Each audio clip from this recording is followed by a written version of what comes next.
Question number 1, fill in the blanks. Okay. Intertwining threads together is called weaving. म्हणजे dash धागा जेव्हा एकत्र केला जातो तेव्हा त्याला विणणे म्हणतात. तर आन्सर आहे इंटरट्विनिंग म्हणजे गुंफणे. Okay. Earlier a dash was used to draw yarn from the cotton. पूर्वी कापसापासून सूत तयार करण्यासाठी डॅश वापरायचे. आन्सर आहे स्पिनिंग व्हील म्हणजे चरखा. Dash clothes can be pulp and use to make paper. Dash कपड्यांचा पल्प केला जातो म्हणजे लगदा केला जातो आणि त्यापासून मग पेपर तयार केले जातात. तर आन्सर आहे ट्रेड बेअर म्हणजे जीर्ण झालेले कपडे. Okay. Clothes are durable therefore they can be used again. कपडे डॅश असतात म्हणून आपण ते पुन्हा वापरू शकतात. तर ते कसे असतात? टिकाऊ म्हणजे durable. Okay. There is dash in clothing in Maharashtra. आपल्या महाराष्ट्रामध्ये कपड्यांच्या बाबतीत डॅश आहे. डायव्हर्सिटी म्हणजे विविधता. Next question number 2, true or false. Mahatma Gandhiji advise people to use foreign goods.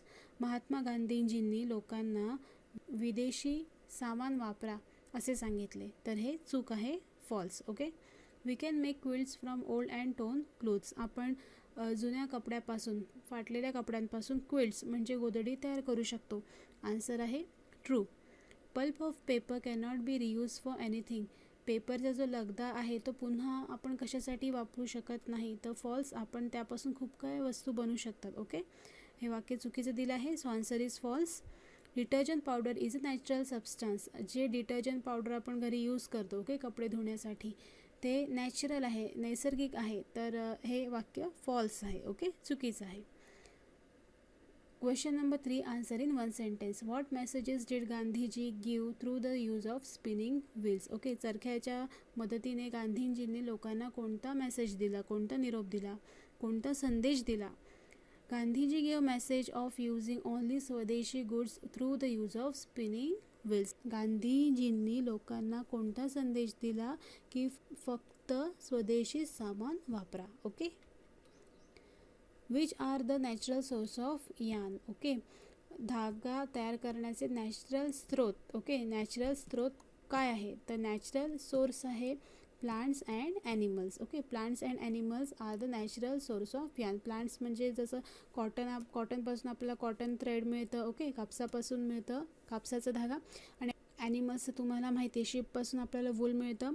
आणि दुसरं आहे सिल्क वॉर्मपासून सिल्क मिळतं. ओके.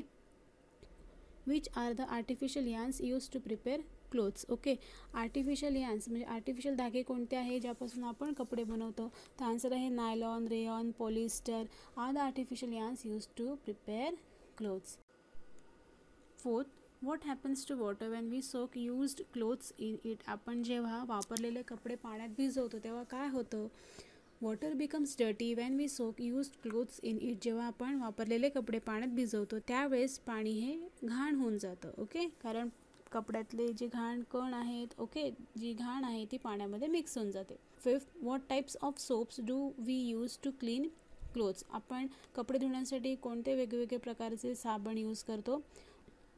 तर आन्सर आहे soap bars, detergent powder, liquid soap etcetera are used for washing clothes.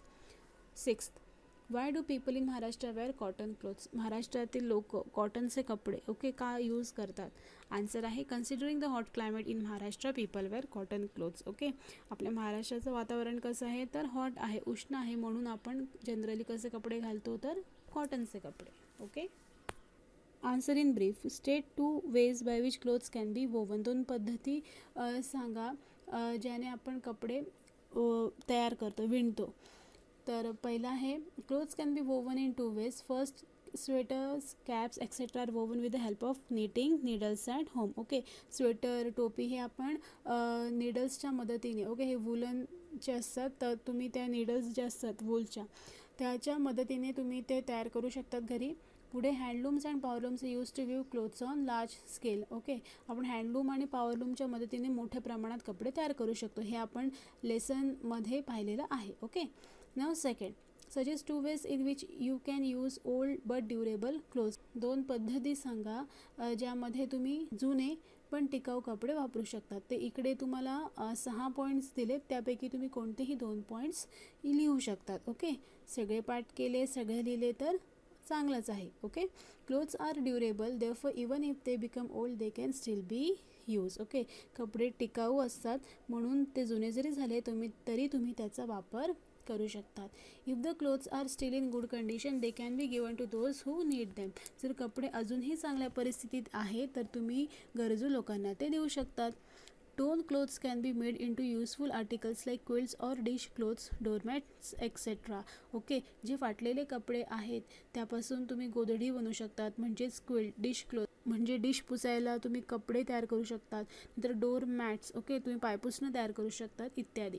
Old clothes can be use to make new cloth. तुम्ही जुन्या कपड्यांना रिसायकल करून नवीन कपडेसुद्धा तयार करू शकतात. Okay, last, threadbare clothes can be pulp and used to make paper. This paper is used to make paper plates, flowers, etc. It can also be used to make models. काय सांगितलं आहे, जीर्ण झालेले कपड्यांचा लगदा तयार करून आपण त्यापासून पेपर तयार करू शकतो आणि त्या पेपरपासून आपण मग पेपर प्लेट्स, फुलं, ओके, फ्लावर्स हे सगळं आपण तयार करू शकतो. इवन आपण मॉडल्स म्हणजे एखादी प्रतिकृतीसुद्धा तयार करू शकतो. ओके, तर हे काही एक्स्ट्रा क्वेश्चन्स होते, तर तुम्ही हे वहीमध्ये लिहून लर्न करणार आहात.